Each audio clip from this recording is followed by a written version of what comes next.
राजस्थान के अलग अलग इलाके अपनी अलग अलग सियासी पहचान के कारण जाने जाते हैं। हाड़ौती भी ऐसा ही है। जैसे यहाँ का नाम आता है तो जहन में यही बात उत्पन्न होती है, सोच आती है कि यहाँ का नेता किस मिजाज का होगा। जनता के बीच सक्रिय, तेज तर्रार और कुशल वक्ता के तौर पर हाड़ौती की राजनीति और नेताओं को जाना जाता है। नमस्कार, मैं हूं योगेश शर्मा।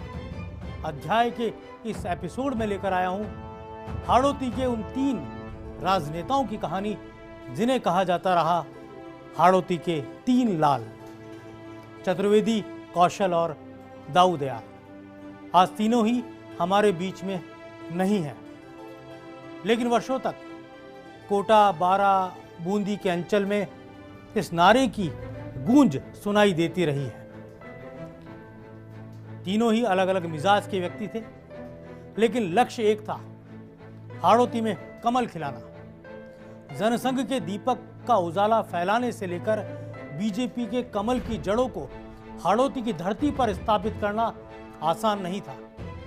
यह वह दौर था जब हाड़ौती की राजनीति में कांग्रेस के दिग्गज महारावल बृजराज सिंह, जुझार सिंह, रिखबचंद धारीवाल, पंडित ब्रज सुंदर शर्मा, बड़े देवता श्रीधर शर्मा, भुवनेश चतुर्वेदी, कुलदीप श्रीवास्तव, शिवनाथ धाकड़, रामकिशन वर्मा जैसे कद्दावर नेताओं का बोलबाला था। आगे चलकर शांति धारीवाल, रामनारायण मीणा, हरिमोहन शर्मा, प्रमोद जैन भाया, भरत सिंह जैसे दिग्गजों ने जड़ें जमा ली थी।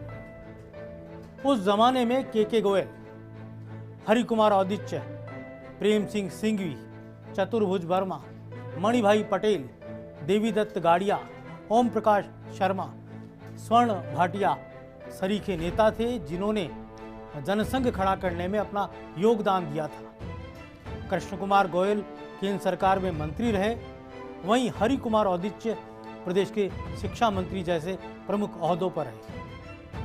लेकिन हाड़ौती की सियासत में संघ की प्रयोगशाला बनाने में अनूठी ढंग से अपना योगदान देने वाले 3 नेता विशेष कहे जाते हैं। ये हैं रघुवीर सिंह कौशल, ललित किशोर चतुर्वेदी और दाऊ दयाल जोशी। इन तीनों की अपनी खूबियां, अपना अंदाज।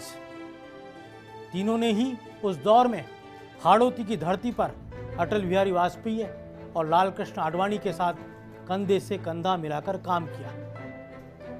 आडवाणी ने प्रचारक के तौर पर कोटा, बारा में प्रवास किए, वे नगर प्रचारक रहे, जिला प्रचारक रहे। तो वहीं जनसंघ की मजबूती के लिए अटल बिहारी वाजपेयी ने यहाँ संघ के कार्यकर्ता से लेकर जनसंघ के नेता के बतौर भी काम किया। इतना ही नहीं, राजमाता विजया राजे सिंधिया के साथ भी इन तीनों नेताओं ने काम किया। तीनों में से अध्याय में हम सबसे पहले बात करते हैं ललित किशोर चतुर्वेदी की।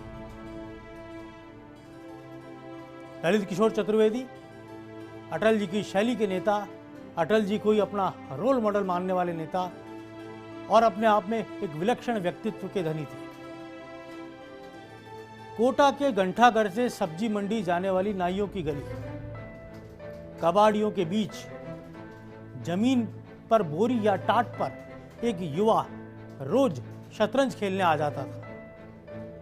शतरंज का शौक इस कदर था कि यह भी नहीं देखते थे कि कहां बैठे हैं और किन लोगों में बैठे हैं। शतरंज की चाल चलने में इतने मेधावी थे कि उस दौर के जबरदस्त शतरंज के खिलाड़ी वैद्य श्रीधर चतुर्वेदी भी उनसे मात खा जाते थे। ललित किशोर चतुर्वेदी का परिवार प्रतिष्ठा संपन्न रहा। नानाजी आनंदीलाल चौबे का कोटा के राज दरबार में रसूख था, तो पिता पुरुषोत्तम कोर्ट में इंस्पेक्टर। लेकिन शतरंज के शौकीन युवा ललित किशोर चतुर्वेदी कभी नाइयों की गली या गिरजाघर की गली में चंदालाल चौबे के यहाँ कमरे में पहुंच जाते थे। तब कौन कह सकता था कि शतरंज का ये खिलाड़ी एक दिन राजनीतिक बिसात पर ऐसी चाल चलेगा कि सब दंग रह जाएंगे।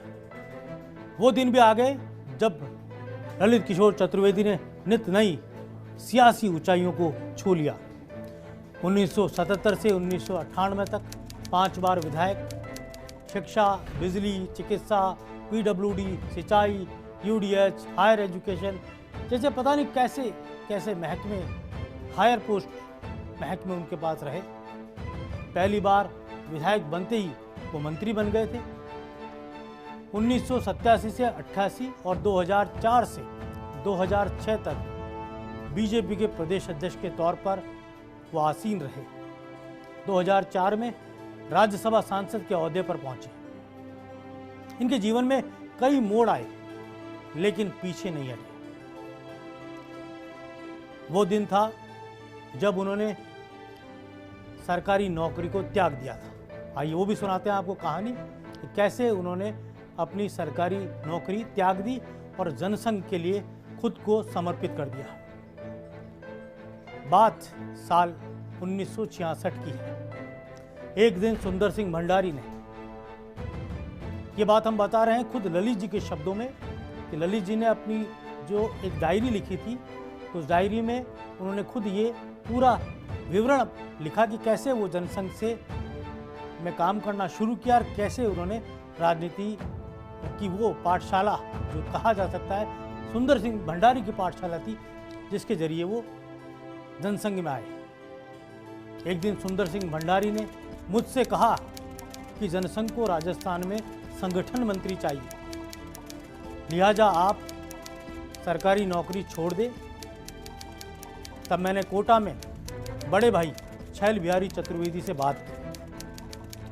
उनको बताया कि सुंदर सिंह भंडारी जी का आदेश हुआ है और उसकी जानकारी मैं आपको दे रहा हूं। उन्होंने कहा है कि सरकारी नौकरी छोड़कर जनसंघ के लिए काम करना है। छैल बिहारी मेरे बड़े भैया, उन्होंने तत्काल सहमति जता दी और कहा छोड़ दो नौकरी। उसके बाद मैं भरतपुर महारानी जया कॉलेज के प्रिंसिपल महर्षि जी के पास गया और इस्तीफा सौंप दिया। पुरुषोत्तम चतुर्वेदी उस वक्त साथ थे। प्रिंसिपल ने त्यागपत्र देखकर कहा, चतुर्वेदी यू आर फूल। मैंने बड़ी विनम्रता से कहा, मैंने मिशन तय कर रखा है।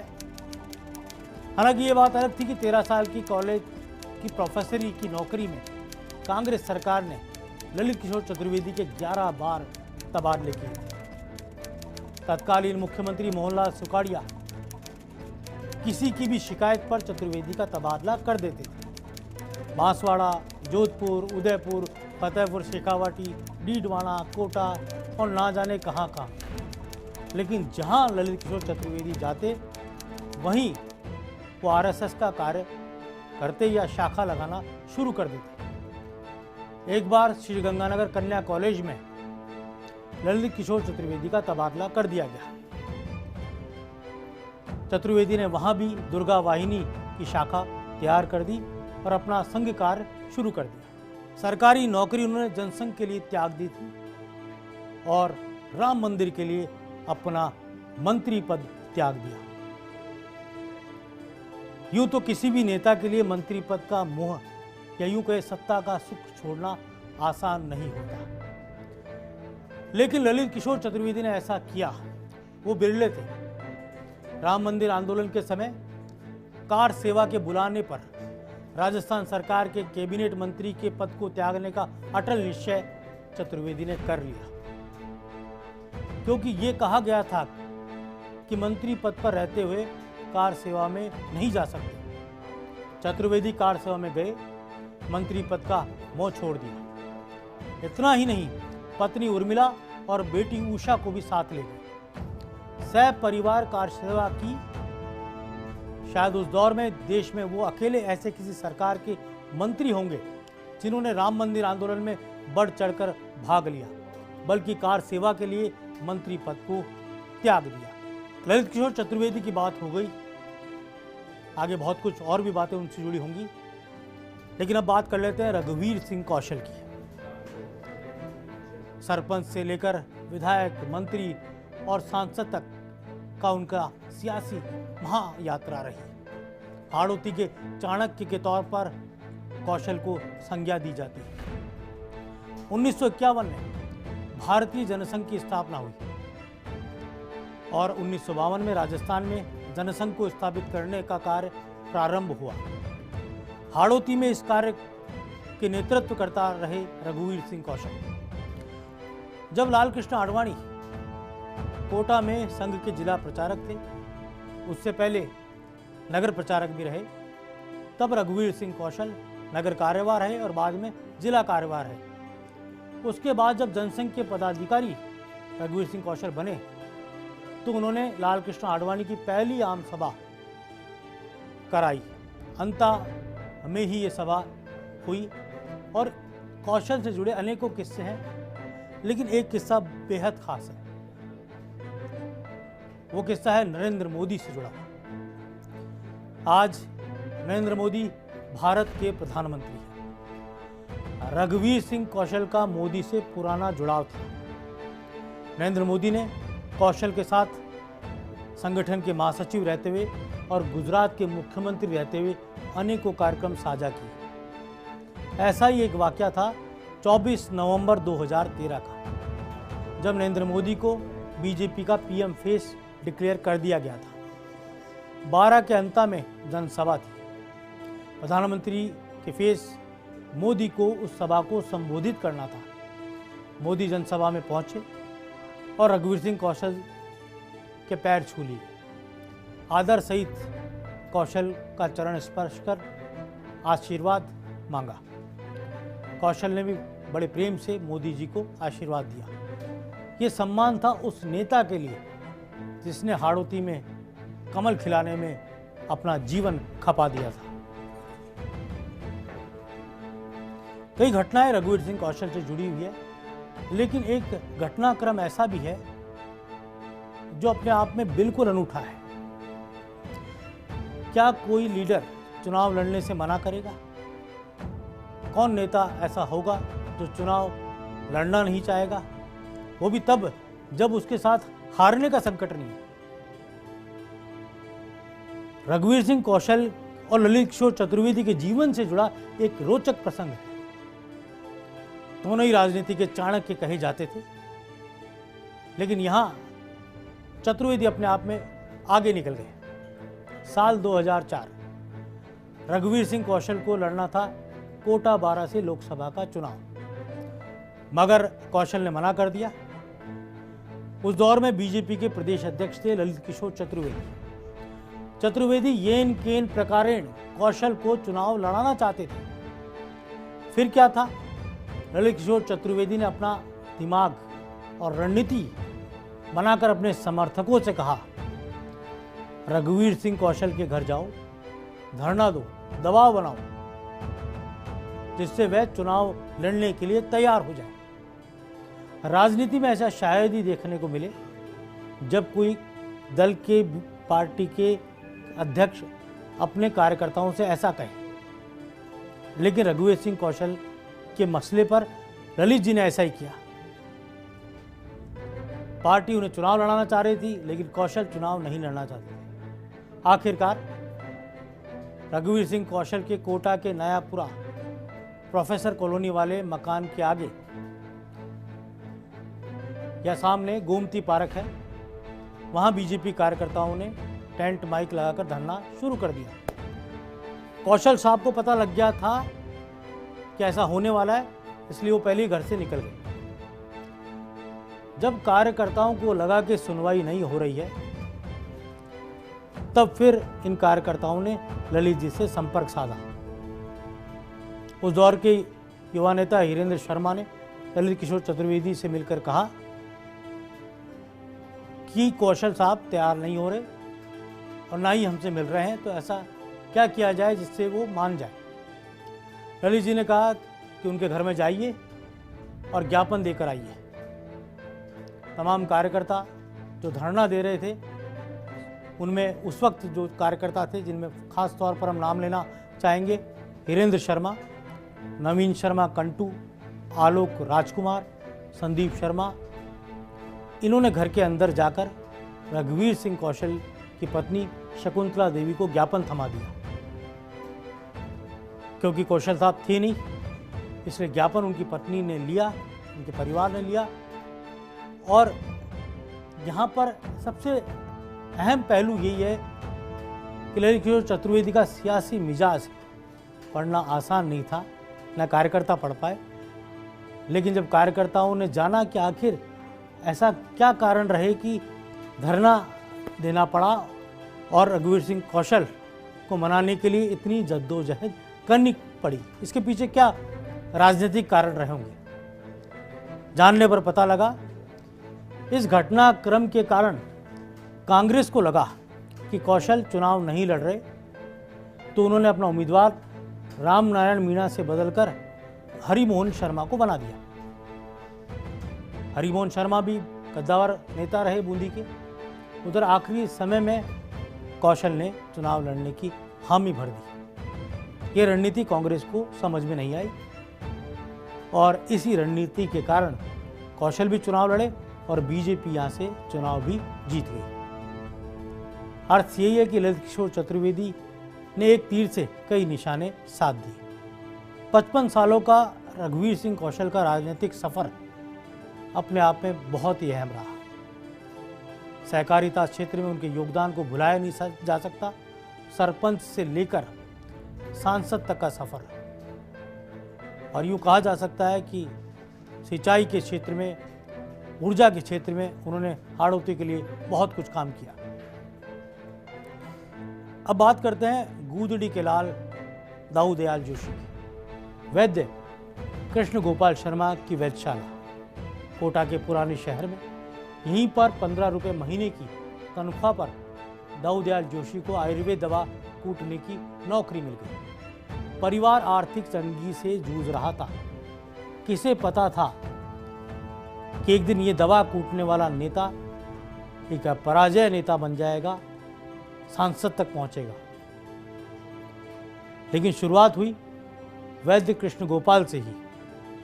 वैद्य कृष्ण गोपाल के यहाँ नौकरी करते करते तत्कालीन भारतीय जनता पार्टी के नेताओं ने यह तय किया कि वैद्य कृष्ण गोपाल के खिलाफ दाऊ दयाल जोशी को पार्षद का चुनाव लड़ा दिया जाए। जिनके यहाँ नौकरी की उनके खिलाफ ही दाऊ दयाल जोशी ने चुनाव लड़ा।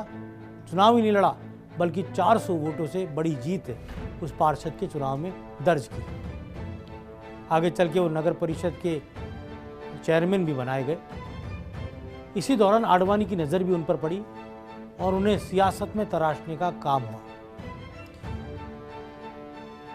के गोयल, हरि कुमार औदिच्य, रघुवीर सिंह कौशल और ललित किशोर चतुर्वेदी, इन सबसे दाऊ दयाल जोशी छोटे थे, लेकिन अपनी सादगी, सरलता और दयालु स्वभाव के कारण वो इन सभी में लोकप्रिय रहे। कई किस्से इनसे जुड़े हुए हैं। एक ऐसा ही किस्सा ब्लैक बोर्ड का है जिस पर वो उस दौर की खबरें लिखा करते थे। 1975 का दौर था। देश में आपातकाल लगा दिया गया। तब कोटा के पाटनपोल मथुराधीश मंदिर के पास ही दाऊ दयाल जोशी के पिताजी की वैद्य जी की दुकान थी, जो आज भी है। इसी के सामने एक सार्वजनिक जगह पर एक बोर्ड लगा दिया गया। यहाँ दाऊ दयाल जोशी रोजाना उस दिन की ताज़ा खबरें लिखा करते थे। क्योंकि आपातकाल था और संचार के साधन पर सेंसरशिप हो चुकी थी, अखबार पढ़ने को नहीं मिलते थे। सुबह वो अपने हाथ से खबरें लिखते थे और इन्हें पढ़ने के लिए कोटा के लोग दूर दूर से आते थे और मथुराधीश मंदिर में दर्शन करने वाले श्रद्धालु भी खबरें पढ़ा करते थे। एक दिन ऐसे जब वो ब्लैक बोर्ड पर खबर लिख रहे थे, एक पुलिस अधिकारी की उन पर नज़र पड़ी। पुलिस अधिकारी ने उनसे कहा कि आपको कलेक्टर साहब ने मीटिंग में बुलाया है। दाऊ जी ने पूछा कि यह आपातकाल क्या समस्या है। उस वक्त उनको रेडियो पर समाचार मिल गए थे कि देश भर में आपातकाल का विरोध करने वालों की गिरफ्तारियां हो रही है। दाऊ दयाल जोशी को समझ में आ गया किसी कलेक्टर ने मीटिंग में नहीं बुलाया, बल्कि उन्हें पकड़ने के लिए पुलिस आई है। आखिरकार दाऊ दयाल जोशी गिरफ्तार हो गए और तकरीबन 19 महीने जेल में रहे। उधर परिवार आर्थिक बदहाली के दौर में आ गया। आपातकाल हटा, अंधेरा छटा और राजनीति बदली। राजस्थान विधानसभा की घोषणा हो चुकी थी चुनावों की, दिगोद विधानसभा सीट से, तब पार्टी ने तय किया कि दाऊदयाल जोशी को चुनाव लड़ाना चाहिए। पैसे उनके पास थे नहीं, अनजाना विधानसभा क्षेत्र था, फिर भी दाऊदयाल जोशी ने मोटरसाइकिल से पूरे निर्वाचन क्षेत्र में प्रचार किया और चुनाव भी जीत गए। मांगी हुई मोटरसाइकिल से चुनाव जीतने वाला ये अपने आप में एक अनूठा राजनेता था। उस वक्त पहले ही चुनाव में नारा लगा, गूदड़ी के लाल दाऊदयाल दाऊदयाल। चुनाव जीतने के बाद ललित किशोर चतुर्वेदी को एक दिन लगा कि दाऊदयाल जोशी के पास न तो वाहन है, ना ही खुद का घर है, जबकि वो 3 बार विधायक बन चुके थे। टीपटा में कैलाशनाथ द्विवेदी के मकान में किराए से वो रहा करते थे, लेकिन खुद के वाहन और मकान की सुध नहीं थी। तब ललित किशोर चतुर्वेदी ने पार्टी फंड से एक राजदूत मोटरसाइकिल दिलवाई और दादाबाड़ी में आवासन मंडल का मकान किश्तों में दाऊदयाल जोशी को दिलवाया। पुराने शहर से दादाबाड़ी शिफ्ट हो चुकी थी। मकान नंबर था 13। लोग उनसे नए घर का जब पता पूछते थे, तब दाऊ जी उनसे कहा करते थे, न तेरा न मेरा, मकान नंबर 13, दादाबाड़ी आ जा। ये उनकी अपनी अनूठी शैली थी। दाऊदयाल जोशी के किस्से कई हैं। वे हमेशा जनसंपर्क में ही रहते थे। सांसद बनने के बाद भी स्कूटर पर चलते थे। शहर में तो पैदल चलते थे और उनका पीएसओ पीछे पीछे स्कूटर घसीटता हुआ पैदल चला करता था। शहर की सड़कों पर चलते हुए वे निरंतर गर्दन हिलाते रहते थे। लोगों को ही नहीं, गाय बैल और पेड़ पौधों को भी वो राम राम कह देते थे। हर किसी को लगता था वे हमें नमस्कार कर रहे हैं। हाड़ौती के 3 लाल की कहानी अभी यहीं थमने वाली नहीं है। अध्याय में आगे भी जारी रहेगी। नमस्कार, जय हिंद।